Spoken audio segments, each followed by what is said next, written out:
नमस्कार दोस्तों, मेरा नाम है मनीष भारती और आप देख रहे हैं संस्कृति आईएएस यूट्यूब चैनल। दोस्तों, जैसा कि आप जानते हैं कि हम आपके लिए क्विक रिवीजन लेकर के आते हैं और कला और संस्कृति खंड का लाए हैं। यह जो आज का एपिसोड है वह छठा एपिसोड है, यानी कि इसमें हम जैसा कि आप जानते रहे हैं कि हम टॉपिक वाइज पढ़ते हैं, यानी कि हम कोई टॉपिक उठाते हैं और उस पर प्रश्न करके आगे बढ़ते हैं। तो क्या होगा कि आपका एक तो टॉपिक का रिवीजन होगा और दूसरा क्या होता है कि आपका अप्रोच डेवलप होता है कि किस तरह से प्रीलिम्स के क्वेश्चन को आप टारगेट कर पाए। ठीक है, तो दोनों ही चीजें लेकर के चलनी है।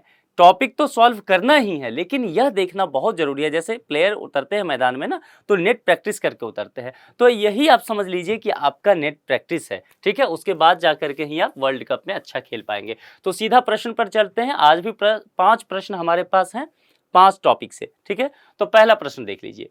कुतुब शाही राजवंश, जो कीवर्ड है ना, वहां मैं आपको ध्यान दिलाता चलूंगा के विषय में निम्नलिखित कथनों पर विचार करना है। और इसके बाद यहां आपको नहीं जाना है, जो अप्रोच है वही जो मैं कह रहा हूं कि नेट प्रैक्टिस, उसे समझिए। यहां के बाद इन कथन को अभी बिल्कुल नहीं पढ़ना है। एकदम इस बात को अपनी आदत में बिठा लीजिए कि यहां आप पढ़ें कि क्या पूछा जा रहा है, उसके बाद सीधा कमांड देखें और यहां देखें कि पुछल्ले वर्ड का कि उपरोक्त कथनों में से कौन सा से कथन सत्य है। तो यहां पर सत्य है, फिर आप यहां पर आइए स्टेटमेंट पे। ठीक है, इस राजवंश को बहमनी साम्राज्य का उत्तराधिकारी राजवंश माना जाता है। एक बात ये हो गई। दूसरा, प्रशासन में उच्च पदों पर नियुक्ति के लिए मुस्लिमों को वरीयता दी जाती थी। दूसरी बात, हिंदुओं को तीर्थ यात्रा कर से क्या छूट था, समाज में महिलाओं की स्थिति दयनीय थी। ये 4 बातें हैं यहाँ पर। सबसे पहले जैसा कि हम करते आए हैं कि अब हम टॉपिक की ओर चलते हैं कि टॉपिक क्या कहता है, फिर आएंगे वहां पर। कुतुब शाही राजवंश के बारे में थोड़ा सा समझ लेते हैं, डिटेल से आप इसको अच्छे से समझिएगा। इसका जो ये पीडीएफ है आपको संस्कृति आईएएस के टेलीग्राम चैनल पे मिल जाएगा। तो यहाँ बहुत परेशान होने की जरूरत नहीं है, इसको जल्दी जल्दी नोट करने की जरूरत नहीं है या स्क्रीनशॉट लेने की भी जरूरत नहीं है। यहाँ पर आपको मेरे साथ क्वेश्चन को अप्रोच कैसे करते हैं यह सीखना है। ठीक है, बहमनी साम्राज्य का उत्तराधिकारी राजवंश यह था, तो ये एक बात सही है।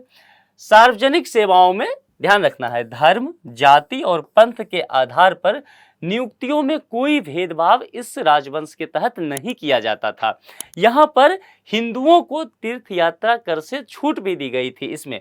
दूसरा देखना है कि उस वक्त हिंदू जो हुआ करते थे उस राजवंश के तहत, वहां पर हिंदू समाज में कई तरह की कुरीतियां मौजूद थी, जिसमें कि बाल विवाह भी था, दहेज प्रथा था, सती प्रथा जैसी, या फिर उस वक्त के जो देवदासी प्रथा था, यह सब हिंदुओं में देखा जाता था।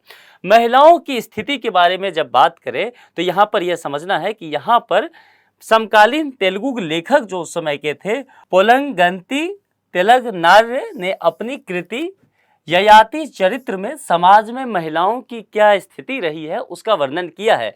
और इसे पढ़ने के बाद यह पता चलता है कि उस वक्त कुतुब शाही राजवंश में महिलाओं की स्थिति जो है वह बहुत अच्छी नहीं थी, यानी कि महिलाओं की जो दयनीय स्थिति थी इसका बहुत अच्छे से इन्होंने वर्णन अपने इस रचना में किया है। यहाँ का जो इस राजवंश का दरबारी भाषा जो हुआ करता था वह फारसी था, यानी कि कामकाज जिस भाषा में होती थी वह फारसी था। औरंगजेब ने गोलकुंडा के किले पर अधिकार कर लिया, इसके बाद इस राजवंश का अंत हो जाता है। अब हम चलते हैं उस प्रश्न की तरफ। प्रश्न क्या था हमारा, इस राजवंश को बहमनी साम्राज्य का उत्तराधिकारी राजवंश माना जाता है। क्या स्टेटमेंट सही है? तो बिल्कुल सही है, हमने अभी देखा है। प्रशासन में उच्च पदों पर नियुक्ति के लिए मुस्लिमों को क्या वरीयता दी जाती थी? बिल्कुल गलत बात है, वहां जाति धर्म के आधार पर किसी को भी वरीयता नहीं दी जाती थी। हिंदुओं को तीर्थ यात्रा पर कर से छूट दी गई थी, बिल्कुल छूट दी गई थी। समाज में महिलाओं की स्थिति दयनीय थी, बिल्कुल हमने उस रचना में देखा था, तमिल कवि के रचना में, कि यहाँ पर समाज में महिलाओं की स्थिति इस कुतुब शाही राजवंश के अंतर्गत दयनीय थी। अब इसमें कौन सा कथन सत्य होगा तो देख लीजिए। सबसे पहले अगर आप ढूंढ लीजिए एलिमिनेशन प्रोसेस में, यदि आपको यही केवल पता होता प्रशासन में उच्च पदों पर नियुक्ति के लिए मुस्लिमों को वरीयता प्राप्त था, तो देखिए 2 इसमें भी है, ठीक है, और 2 गलत है, तो यह विकल्प ऐसा सही हट जाएगा। 2 इसमें भी है तो यह भी गलत है, तो यह भी हट जाएगा। और यह कह रहा है सत्य है और यह कह रहा है उपरोक्त सभी सत्य है, यानी कि 2 भी इसके अंदर सत्य माना जाएगा, तो यह विकल्प भी गलत हो जाएगा। तो बचेगा कौन? 1 3 4।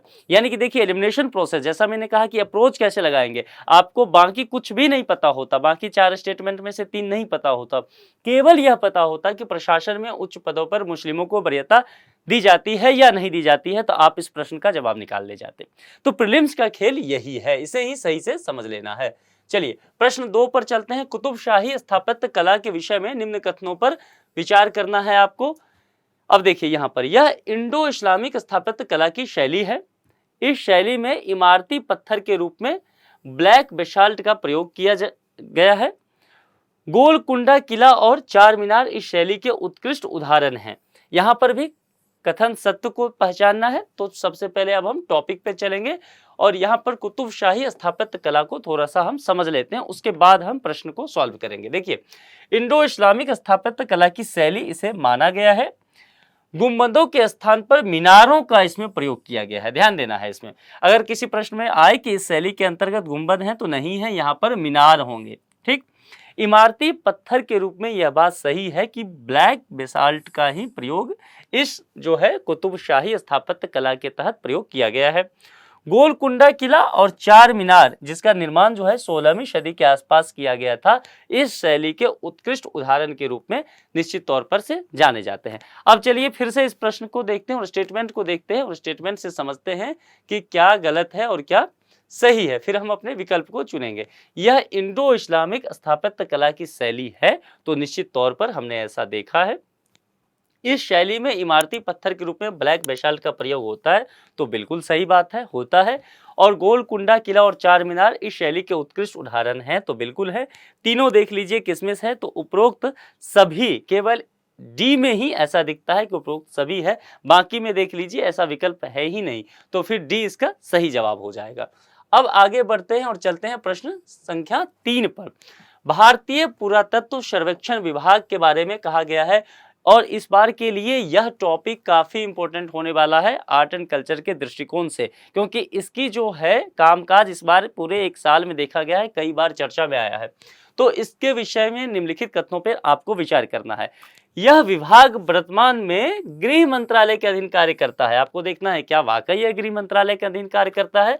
यह पुरातात्विक अनुसंधानों और राष्ट्र की सांस्कृतिक विरासत के संरक्षण के लिए प्रमुख संगठन है। यह 2 बातें कही गई है, सत्य कथन को पहचानना है। जरा सा देख लेते हैं इसके लिए क्या कहा गया। यह विभाग वर्तमान में संस्कृति मंत्रालय के अधीन काम करता है, न कि गृह मंत्रालय के अधीन। और अलेक्जेंडर कनिंघम ASI के प्रथम महानिदेशक थे। इसे भी आप, एक फैक्ट है तो ध्यान रखिएगा इसे। चलिए अब देखते हैं यहाँ क्या कहा गया था, गृह मंत्रालय, तो यह गलत हो जाएगा, तो यह स्टेटमेंट ही गलत हो गया। ठीक है, और यह पुरातात्विक अनुसंधानों और राष्ट्र की सांस्कृतिक विरासत के संरक्षण के लिए एक प्रमुख संगठन है, यह बात सही है। तो इसमें देखिए बी कहाँ है, केवल 2 कहाँ सही है, बी में, तो इसका जवाब क्या हो जाएगा, बी। चलिए अब चौथे प्रश्न की तरफ बिना समय बर्बाद किए चलते हैं। चौथा प्रश्न कहता है भारतीय मानक ब्यूरो यानी कि BIS की बात की गई है। फिर से बता दूं कि यह भी बहुत चर्चा में रहा है, तो इसको अच्छे से तैयार करके जाना है। तो BIS के विषय में निम्नलिखित कथनों पर आपको विचार करना है। यहां देखिए क्या कहा गया है कि कौन सा युग्म शब्द है, तो उसे आपको पहचानना है। BIS को भारतीय मानक ब्यूरो अधिनियम 2016 के तहत भारत के राष्ट्रीय मानक निकाय के रूप में स्थापित किया गया है। कैसे, तो राष्ट्रीय मानक निकाय के रूप में स्थापित किया गया है इस अधिनियम के तहत। यह उपभोक्ता मामले के विभाग के अधीन काम करता है। तो अब आपको देखना है कि कौन सा कथन सत्य है। अब चलिए तो जरा सा हम BIS के बारे में जान लेते हैं। जैसा कि मैंने कहा भी है कि इस बार एग्जाम के लिए BIS बहुत महत्वपूर्ण रहने वाला है।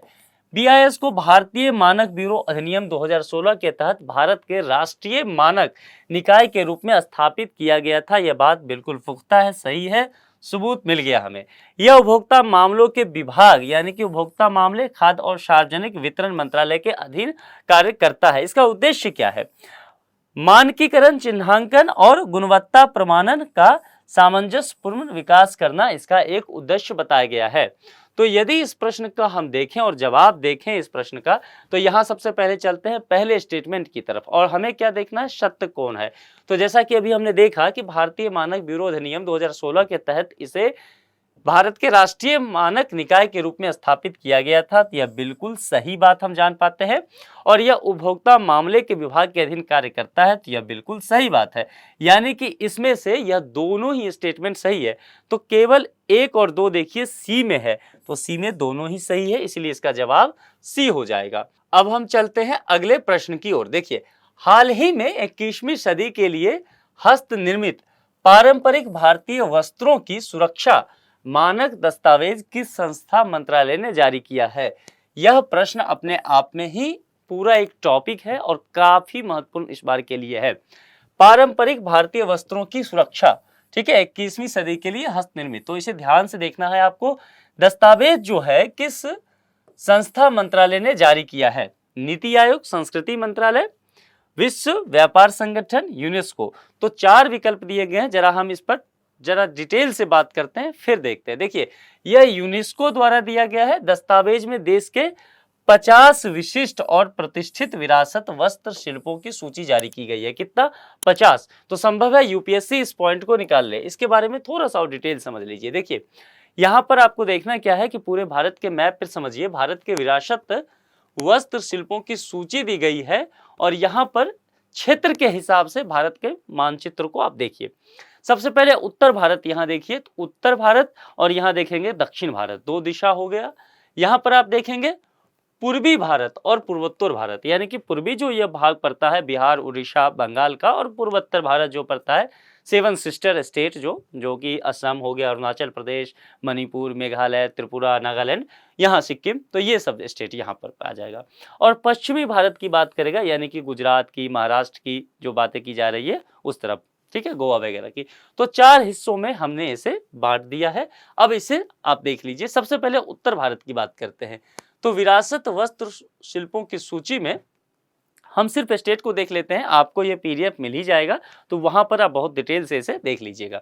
देखिए, लद्दाख की सबसे पहले बात करते हैं, जो हमारा सिरमौर है, तो लद्दाख से भी यहाँ शामिल किया गया है। फिर हिमाचल प्रदेश से, हरियाणा भी यहाँ आता है, और फिर राजस्थान के भी जो है डंका कढ़ाई जो उदयपुर में होता है, और स्क्रिप्ट प्लाई जो ब्रांड बुनाई है, वह भी इसमें शामिल किया गया है।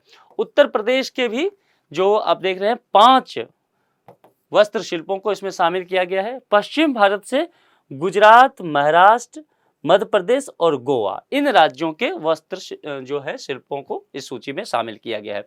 ध्यान रखना है, इन सभी को जोड़ करके इनकी संख्या कितनी होगी? 50। यूनेस्को ने 50 ऐसी सूची जारी की है। बिहार, अब आते हैं हम पूर्वी भारत और पूर्वोत्तर भारत की तरफ। तो बिहार हो गया, ओडिशा हो गया और पश्चिम बंगाल हो गया, इन राज्यों के जो वस्त्र शिल्प हैं उन्हें शामिल किया गया है। दक्षिण भारत में आंध्र प्रदेश और तेलंगाना, कर्नाटक और तमिलनाडु, केरल, इनको शामिल किया गया है। तो इस तरह से इनकी संख्या पूरी 50 हो जाएगी। ये डिटेल जो है मैं इसीलिए नहीं बताया हूं यहाँ, चूंकि यहाँ पर बहुत ज़्यादा वक्त लग जाएगा, 50 नाम है उसे एक्सप्लेन करने में, ठीक है, तो आपका बहुत ज़्यादा उससे समय बर्बाद होगा। अब इतना हमने देख लिया, इस प्रश्न की तरफ अब चलते हैं कि यह प्रश्न क्या करता है। देखिए, हाल ही में 21वीं सदी के लिए हस्त निर्मित पारंपरिक भारतीय वस्त्रों की सुरक्षा मानक दस्तावेज किस संस्था मंत्रालय ने जारी किया है।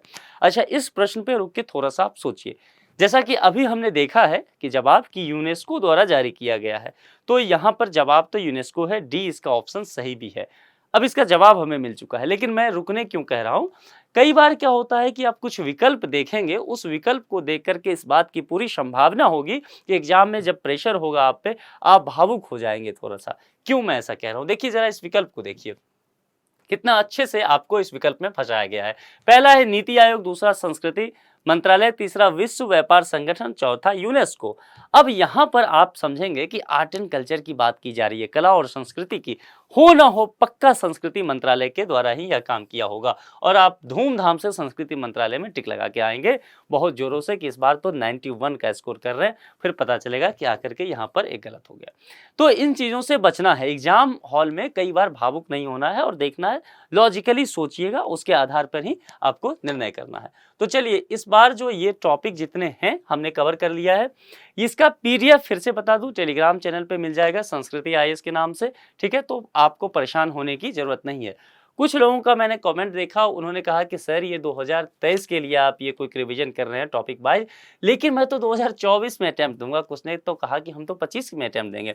अच्छी बात है, अगर आप 2024 में भी अटेम्प्ट दे रहे हैं तो जैसा कि मैंने पहले ही लेक्चर में कहा था कि करंट अफेयर्स के लिए तकरीबन 18 महीना का करंट अफेयर्स तैयार करके आप जाइए। तो जो लोग 2024 में एग्जाम दे रहे हैं उनके लिए भी यह वीडियो लाभकारी होगा, मतलब पूरी तरह से उन्हें भी ये तैयार करना है। ऐसा नहीं है कि 24 में दे रहे हैं तो अभी रिलैक्स मोड में है, बिल्कुल नहीं। 24 का एग्जाम अब फिर एक ही साल बचा है तकरीबन, देखें तो आप इसको पूरी तरह से तैयार कीजिए, क्योंकि आर्ट एंड कल्चर का एक तो टॉपिक वाइज आपको हम तैयार करा रहे हैं, तो क्वेश्चन तो आप सॉल्व कर ही लेंगे, अप्रोच तो डेवलप होगा ही, पूरी तरह से आर्ट एंड कल्चर आपका तैयार हो जाएगा, ठीक है।